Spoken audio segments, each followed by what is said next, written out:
하나님 말씀 마태복음 24장 36절에서 44절 말씀까지 봉독해 올리겠습니다. 마태복음 24장 36절에서 44절입니다. 그러나 그날과 그때는 아무도 모르나니 하늘의 천사들도 아들도 모르고 오직 아버지만 아시느니라. 노아의 때와 같이 인자의 임함도 그러하리라. 홍수전에 노아가 방주에 들어가던 날까지 사람들이 먹고 마시고 장가들고 시집가고 있으면서 홍수가 나서 저희를 다 멸하기까지 깨닫지 못하였으니 인자의 임함도 이와 같으리라. 그때에 두 사람이 밭에 있음에 하나는 데려감을 당하고 하나는 버려둠을 당할 것이요, 두 여자가 매를 갈고 있음에 하나는 데려감을 당하고 하나는 버려둠을 당할 것이니라.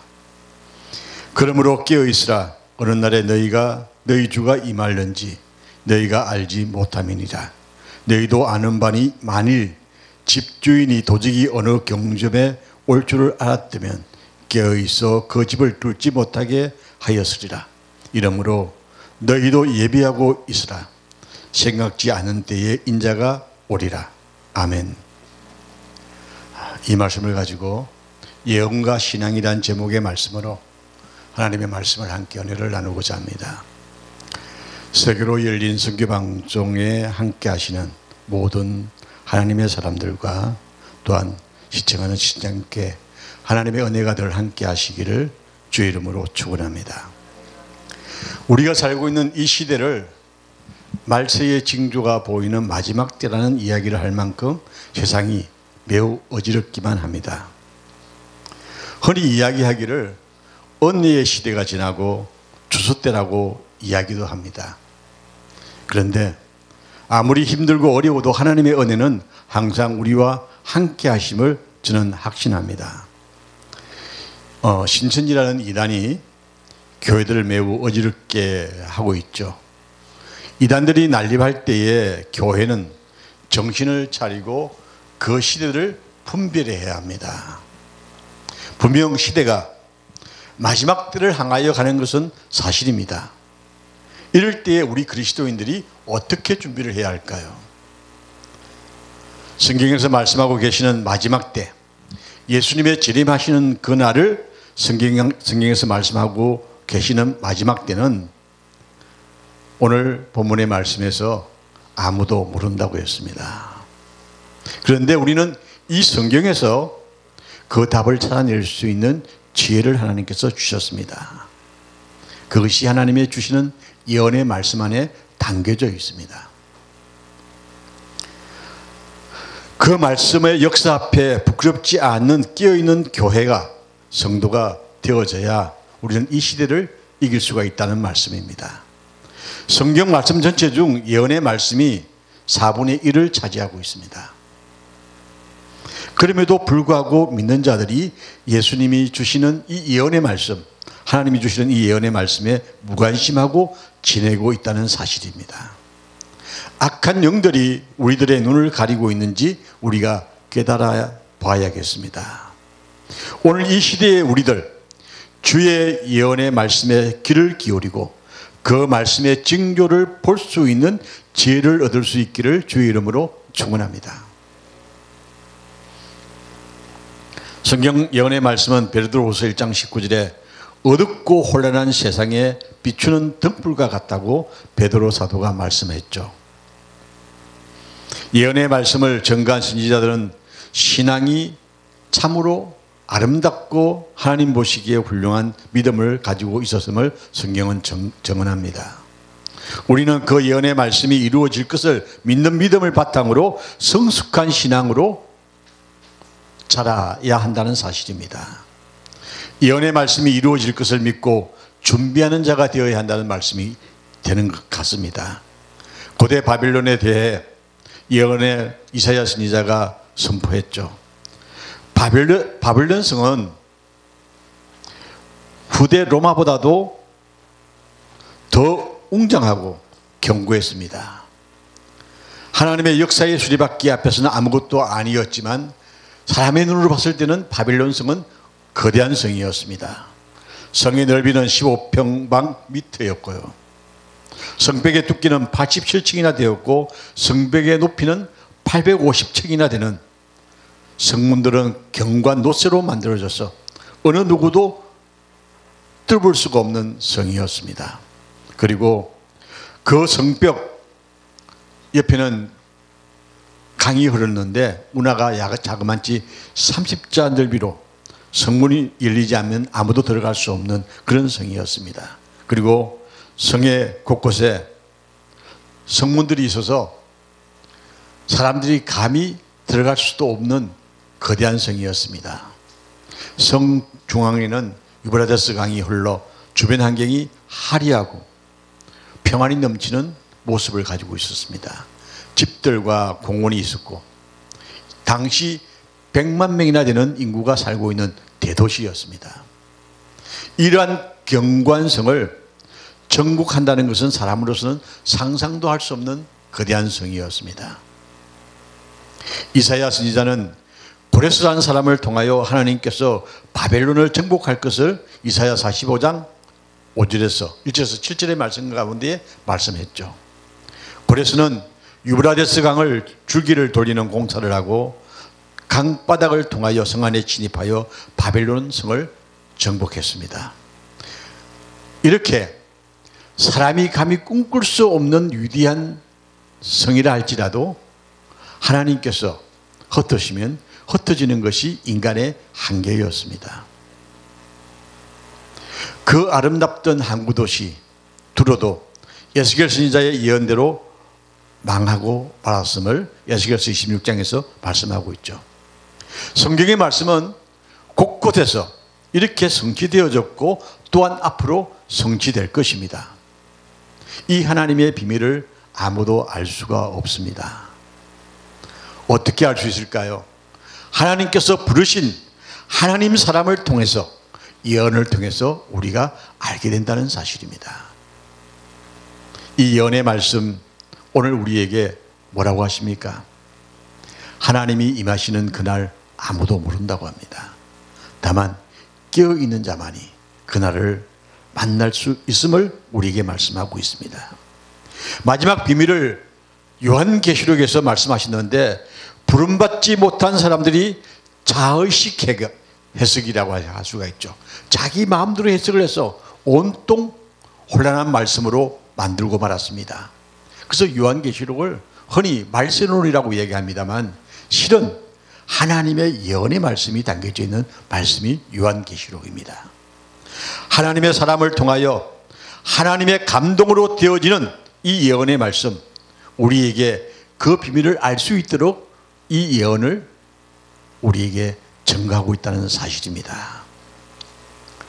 디모데후서 3장 10절에 말씀하시기를 나의 교훈과 행실과 의향과 믿음과 오래 참음과 사랑과 인내, 핍박과 고난 속에서 건짐을 받는 자, 이 자가 하나님의 비밀을 깨달을 수 있음을 우리에게 말씀하고 있습니다. 구약시대 사람들이 메시아 초림을 고대하다가 긴 세월을 통하여 메시아 탄생의 예언이 이루어지지 않기에 하나님의 계획 속에서 기다림이 아닌 자의식 기다림, 자기 생각의 기다림 속에서 지쳐 포기하고 말았기 때문에 예수님의 탄생의 기쁜 소식에도 반응이 각자 달랐습니다. 냉소적인 말로 알고 있는 지식적 사고력으로 베들레헴에서 태어날 것이라고 이야기만 했지 그것을 알려고 달려가지 않았습니다. 그것은 끝이었습니다. 우리들도 지식적으로 그래 예수님 재림하신다고 하셔서 이 알고만 있는 지식으로 대답만 하지 않아야 할 때가 지금이라고 저는 생각이 되어집니다. 예수님 맞이할 준비가 되어 있나요? 오늘 우리에게 묻는 본문의 말씀이 바로 이 말씀입니다. 맞이할 준비가 되어 있어야 합니다. 영접하여 나 있는 곳에 너희도 있게 하려고 하신 그 하나님의 음성에 응답할 수 있는 은혜의 자리로 우리가 나가야겠습니다. 집 사고 땅 사고 시집 가고 장가 가고 세상에 얽매인 삶 벗어놓고 주님을 맞이할 준비가 되어 있어야 합니다. 예수님이 친히 말씀하시기를 다시 오시겠다고 하셨기 때문에 그 약속에 기다리는 준비된 자가 되어야 할 것을 요한복음 14장 1절에서 3절에 말씀하고 있습니다. 너희는 마음에 근심하지 말라. 하나님을 믿으니 또 나를 믿으라. 내 아버지 집에 거할 곳이 많도다. 그렇지 않으면 너희에게 일렀으리라. 내가 너희를 위하여 처사를 예비하러 가노니 가서 너희를 위하여 처소를 예비하면 내가 다시 와서 너희를 내게 있게 하리라. 주님의 약속의 말씀입니다. 우리는 이 약속의 말씀을 가지고 오늘 또 이 악한 시대를 능히 이길 수 있는 믿음의 역사를 만들어 가야 할 줄로 믿습니다. 예수님 성천하실 때에 50여 성도가 보고 들었지만 마지막 남은 성도는 120여 성도가 마가의 다락방에 보여 기도하고 기다렸습니다. 그때에 성령님께서 임재하셔서 기다림의 응답을 주셨습니다. 여호와 증인에서는 1914년 이미 예수님이 영적으로 재림했다고 주장합니다. 그 이유는 뭐냐면요, 자기들이 예수님이 재림한다고 준비를 하고 흰세마포 입고 그리고 기다리고 기다렸습니다. 그런데 그게 이루어지지 않으니까 영적으로 이미 임했다고 논리를 전개합니다. 이렇게 1914년 예수님이 재림한다고 자기들이 말을 하고 나니까 이것을 합리화시키기 위해서 전천년 후천년을 만들어서 나누어서 이미 우리가 전천년에 들어갔다고 논리를 만들기도 합니다. 안식교에서는 1844년에 예수님이 재림한다고 해가지고 모든 재산을 정리하고 흰 옷을 입고 높은 산에 올라가 기다렸다가 허사가 되기도 했죠. 이단이 되는 것이 그냥 되는 것이 아닙니다. 1년에 이단성이 나왔기 때문에 이단이 되는 것입니다. 지금 추수 때라고 이야기합니다. 추수꾼이라고 하는 신천지 이단들도 교모하게 자신을 우상하면서 시기를 이용하는 것입니다. 지금 추수 때 맞습니다. 알곡과 가라지를 정리할 때가 지금 다가왔습니다. 마태복음 4장 42절에 말씀하기를 그러므로 깨어있으라. 어느 날에 너희 주가 임할는지 너희가 알지 못함이라 오늘 본문에 말씀하시면서 우리는 분명히 아는 것이 예수님이 가까이 왔다는 사실을 우리가 인식하고 준비된 자가 되어져야 한다는 사실입니다. 내년 우리나라 대통령 선거가 있습니다. 각자 후보들이 나와서 자기의 이야기들을 내놓는 걸 보면서 대한민국의 미래가 참말로 암담하다 하는 생각을 해봅니다. 왜냐하면요, 대통령의 후보가 되려고 그러면 최소한도 대한민국의 미래와 희망을 심어줘야 합니다. 그런데 나와서 하는 이야기들이 서로 헐뜯는 이야기밖에 없습니다. 이건 미래가 없습니다. 우리 예수님 우리에게 미래를 주십니다. 새 하늘과 새 땅을 주시겠다고 우리에게 약속하셨기 때문에 우리는 희망과 소망으로 그 하나님을 기다리고 소망하는 것입니다. 우리는 이때가 대한민국을 위해서 기도할 때가 아닌가 생각이 되어집니다. 준비된 자가 보이지 않는 이때에 우리는 하나님께서 준비한 자가 이 땅에 임하여 참으로 우리의 민족의 미래를 이끌어주고 또한 우리가 기다리는 주님의 날이 속히 이루어지는 그날까지 충성된 일꾼들이 세워지기를 소망하는 것입니다. 예배하고 있으라. 생각지 않은 때에 주께서 오신다고 했습니다. 예수님의 재림은 우리가 이 땅에서 맛볼 수 없는 무한한 기쁨과 축복입니다. 계시록 7장 17절에 말씀했죠.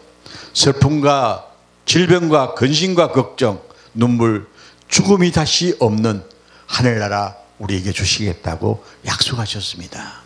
우리는 이 나라 이 백성이 되기 위하여 오늘 또 그 나라를 위하여 준비하는 자가 되어야겠습니다. 무엇보다도 하나님의 권위를, 하나님의 모습을 직접 볼 수 있는 은혜가 마지막 때에 우리에게 주어지는 축복입니다. 이 세상의 분주한 일, 아둥바둥 움켜쥐고자 했던 수많은 우리의 욕망들, 자녀도 재물도, 이 세상 부귀영화도 다 내려놓아야 할 때가 지금이 아닌가 생각이 되어집니다. 주님의 나라가 가까이 오고 있습니다. 우리의 인생은, 세상은 잠깐이라고 합니다. 영원히 가는 아버지 집에 거하게 될 그날을 향하여서 오늘 또 힘차게 전진할 수 있는 믿음의 역사가 여러분과 저의 삶 속에 함께하기를 주의 이름으로 축복합니다. 이제 우리는 하나님의 나라 얼마나 준비되었는지 돌아봐야겠습니다. 준비가 되어 있지 아니하다고 한다면 이제 대비해야 합니다. 먼저 나 자신을 먼저 살펴보고 준비해야 합니다. 마음과 생활 깨끗하게 맑고 밝게 밝혀서 흰 세마포로 준비하는 생활을 하도록 정성을 다하는 노력이 있어야 할 줄로 믿습니다. 준비되지 않는 자에게는 도적같이 오신다고 데살로니가전서 5장 4절에 말씀하고 있습니다. 너희는 어둠이 있지 아니하며 그날이 도적같이 너희에게는 임하지 못하리니 너희는 다 빛의 아들이요 낮의 아들이라. 빛의 자녀들은 믿음과 기도 그리고 예언의 말씀 안에서 항상 끼어 준비하는 자이기 때문인 것입니다. 계시록 1장 3절에 말씀합니다. 이 예언의 말씀을 읽는 자와 듣는 자들과 그 가운데 기록한 것을 지키는 자들이 복이 있나니 때가 가까움이라 라고 말씀하셨습니다. 우리의 신앙, 아멘 주 예수여 오시옵소서 고백하며 기쁘게 맞이할 수 있는 이 예언의 말씀 지키는 여러분과 제가 되기를 다시 한번 축원합니다.